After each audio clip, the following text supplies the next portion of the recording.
Müxtəlif cür qolbaqlar, bir-birindən fərqli bəzək əşyaları.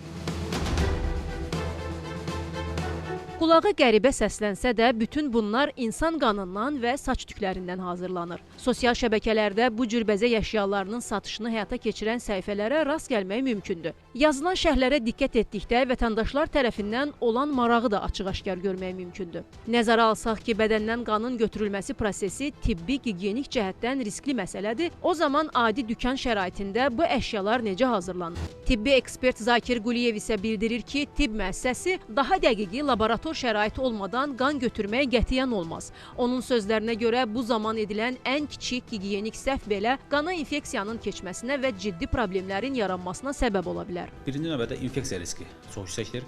Bildiyimiz kimi hal-hazırda bir çox infeksiyon xəstəlik qan vasitəsilə insana keçir. Bəzən ola bilər ki, xəstədə qan götürərkən və yaxud da vətəndaşdan qan götürərkən onun miqdarının həddindən artıq çox olması qanaxma proseduru baş verə bilər ki, xüsusən əgər bir insanda trombosipeniya varsa və yaxud xəstə qan durğulaşdırıcı qəbul edirsə və yaxud vaxtalanma problemi varsa bu insanlarda, bu insanlar hətta qanama riski də çox yüksəkdir.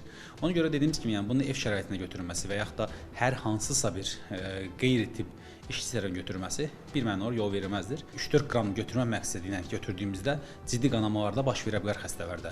Həkim bildirir ki, 3-4 qram qan yalnız vena damarlarından götürülür. Hətta bəzən həkimlər üçün də damarı tapmaqda çətinlik yarana bilər. Qan götürmək üçün mütləq şəkildə bu venadan götürülməlidir. Qan damarın daxilinə axan qanı götürmək lazımdır və bu da dediyimiz kimi hər kəs rahat şəkildə venadan qan götürməsi o mümkün deyil.